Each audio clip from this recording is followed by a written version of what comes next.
walking down this road of mine, this road that I call home. So am I wrong for thinking that we could be something for real?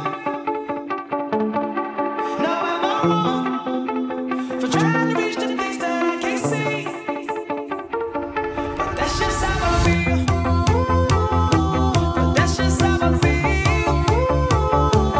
That's just how I feel. Trying to reach the things that I can't see. Good morning mga katopik! Ito na ang pinakahihintay nating araw. Welcome sa Day 1 ng aming North Luzon Loop. Ang unang biyahe natin ay from Imus, Cavite to Vigan, Ilocos Sur na may layo ng 429 kilometers. Mga 9 hours na biyahe ito, mga katopik, hindi pa kasama ang break sa kain at pahinga. Alas 3 ng umaga ang take-off namin sa bahay. Inagahan na namin mga katopik para iwas sa traffic at malamig pa ang biyahe. Matagal ko na talagang pangarap ang biyahe na ito, mga katopik. Last year ko pa ito pinaplano at ngayon lang talaga natupad. Masasabi ko talagang itong North Loop ang isa sa mga bucket list ng mga rider enthusiast na kagaya ko. Ang North Luzon Loop ay isa sa mga sikat na road trip route ng mga motorista. Sinisimulan ito sa Metro Manila, nalilibutin ang mga rehiyon sa norte at pagkatapos ay bumabalik sa panimulang punto. Umaabot ng 1,200 kilometers ang ruta at tumatagal ng 4 hanggang 7 araw ang biyahe depende sa pacing at side trip ng bawat motorista.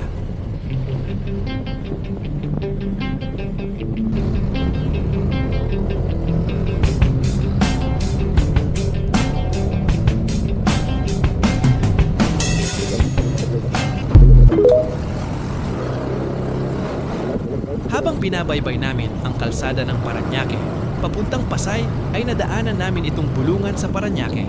Grabe mga katopik, madaling araw pa lang, abala na ang mga tao dito, nag-aagawan sa mga isda at iba pang lamang dagat.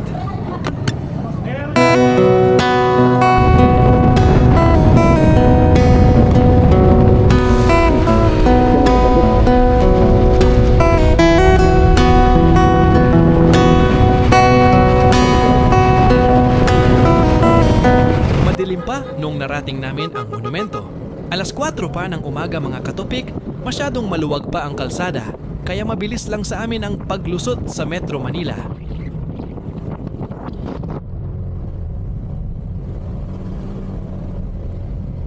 Sinimulan na agad naming baybayin ang Valenzuela. Walang sagabal sa daan, kaya smooth ang ating pagtakbo. Tinuloy-tuloy na namin ang biyahe papuntang Bulacan.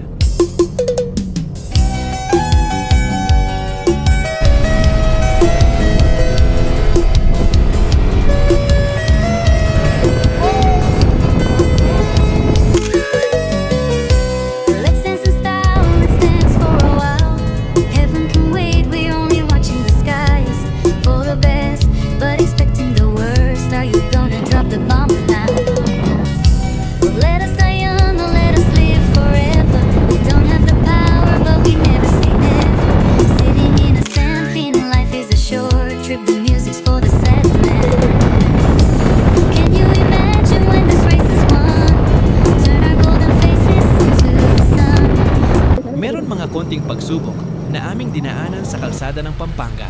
Oh no! May ongoing roadworks, maputik na kalsada at pinabahang daan. Akala nga namin naglanding na kami sa moon at ma-meet na namin si Neil Armstrong. Dumaan muna kami sa gasoline station. Dito din kami nagpagas nung nag-rides kami pa Baguio. Unang gastos for today ay umabot sa 350 ang full tank ng gas. Ready na ulit sa bakbakan mga katopik. Buti pa yung motor natin na busog na samantalang ang mga sakay wala pang almusal. Muli namin nasilayan ang Mount Arayat, ang napaka-iconic na bundok ng Pampanga. Sabi nila mga katopik, ito daw ay isang bundok ng alamat. Dahil ayon sa kwento, dito daw nanirahan si Apong Sinukuan, isang diwata o Diyos ng digmaan at agrikultura. Ano sa tingin ninyo mga katopik? Ibang diwata kasi ang kilala ko eh.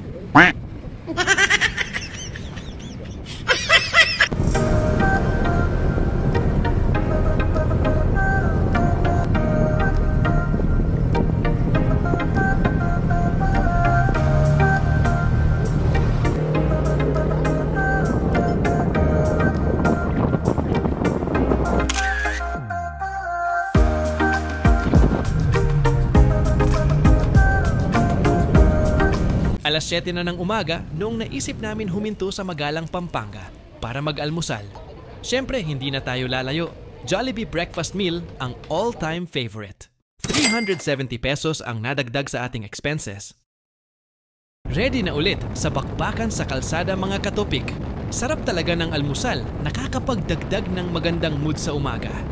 Goods na ulit magmaneho. Ang susunod na ating tatahakin ay ang probinsya ng Tarlac. Simula sa Magalang, Pampanga, may layong 122 kilometers ang babaybayin sa mga lungsod ng Tarlac papuntang La Union. Mga 2 hours and 40 minutes din na pagmamaneho mga katopik.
Natapos na din ang kahabaan ng Tarlac mga katopik.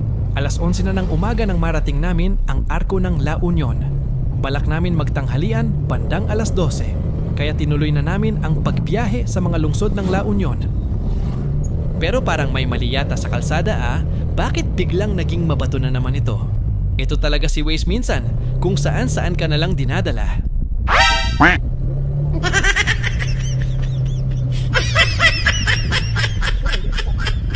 Dumaan na muna kami sa isang gasolinahan.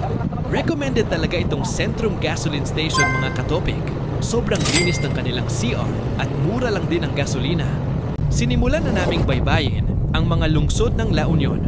Balak namin magtanghalian sa kung saang lugar kami maabutan ng alas 12. Hindi pa naman kasi kami nagugutom sa mga oras na ito.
Inabot na kami ng gutom sa sentro ng Bawang.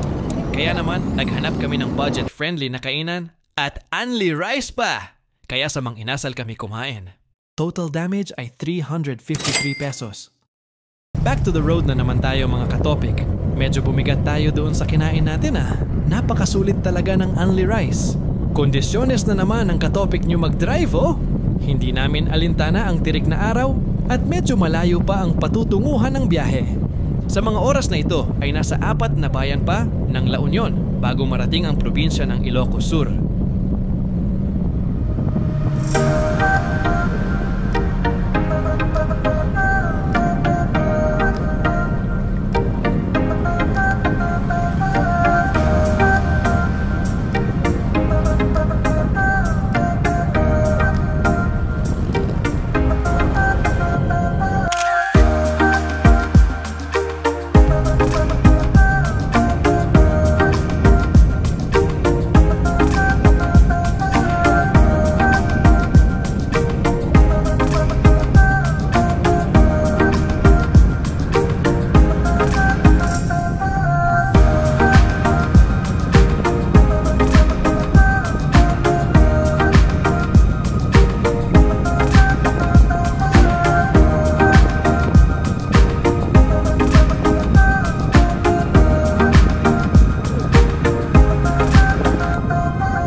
Sa wakas at narating na din namin ang Arko ng Ilocos Sur. Napaka-fulfilling sa pakiramdam mga katopik. Bilang isang motorcycle enthusiast ay napakalaking achievement ito. Pagkatapos namin mag-picture-picture ay umarangkada ulit kami sa biyahe. Sa puntong ito ay mayroon na lang 90 kilometers ang aming biyahe at 1 oras mahigit na lang upang marating ang Vigan City. Alam nyo ba mga katopik na ang sikat dito sa Ilocos Sur ay ang Vigan City? At syempre, hindi pwedeng palampasin ang sikat na vegan longganisa. Kakaiba talaga ang lasa.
Ito na nga mga katopik, welcome sa Bantay Bridge o mas kilala dati bilang Quirino Bridge.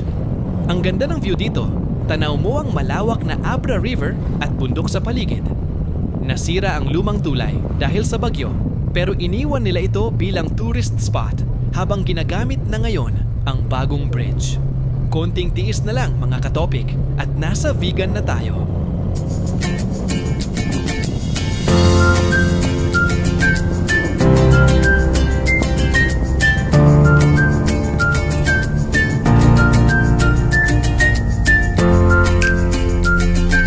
Sa puntong ito, mga katopik papunta na kami sa aming tutuluyan.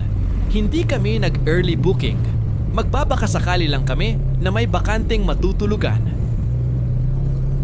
Finally, andito na kami sa Ivy Dian Transient. Mostly sa mga riders dito din, nagpapalipas ng gabi kaya ito na din ang naisip namin na tutuluyan. Agad kami nag-inquire kung meron pa bang bakanteng kwarto at buti naman meron pang available room. Ang nakuha namin na kwarto ay halagang 700 pesos dalawa na kami pero common ang CR niya. Goods na din mga katupik. Malamig ang aircon at sobrang lambot ng kama. Pagkatapos ng konting pag-aayos ay agad namin tinungo ang Calle Crisologo. Gala ang pinunta namin hindi naman pahinga kaya larga agad kami. Balak na din namin kumain doon ng pinakamasarap nilang empanada. Ewan ko ba masarap talaga ang empanada nila dito siksik sa laman. Mula sa transient house na aming tinutuluyan ay may layong 2.5 kilometers o 7-minute drive papuntang Calle Crisologo. Ito na ang pinaka-popular na dinarayo ng mga turista dito sa Vigan, ang Calle Crisologo. Isa ito sa pinaka-popular na heritage street sa Pilipinas. Dito mo makikita ang mga well-preserved Spanish-era houses, kalesa na dumadaan, at mga tindahan ng lokal na produkto. Para kang nag-time travel, pabalik sa panahon ng Kastila, pero may halong modernong ganda.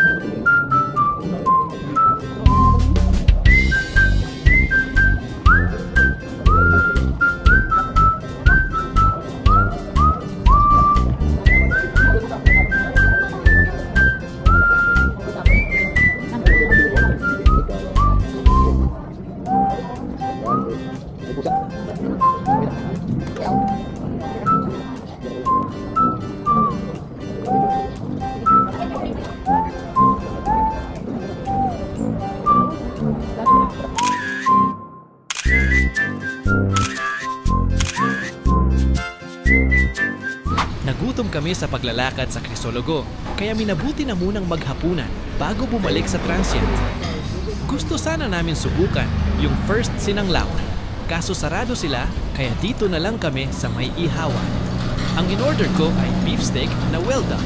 Siyempre kailangan natin matikman ito. Ang total damage sa hapunan na ito ay 500 pesos. Para sa total gastos ng day 1 natin ay umabot ng 2,623 pesos. Dito na din magtatapos ang North Luzon Loop Day 1 natin mga katopik. Abangan ninyo ang Day 2 vlog ng North Luzon Loop namin kung saan ay dumaan kami sa mga magagandang tourist destinations ng Ilocos Norte kagaya ng Paoway Church at Bangi Windmill, ang iconic bridge ng Patapat at ang pagsubok sa malakas na ulan papuntang Tuguegarao.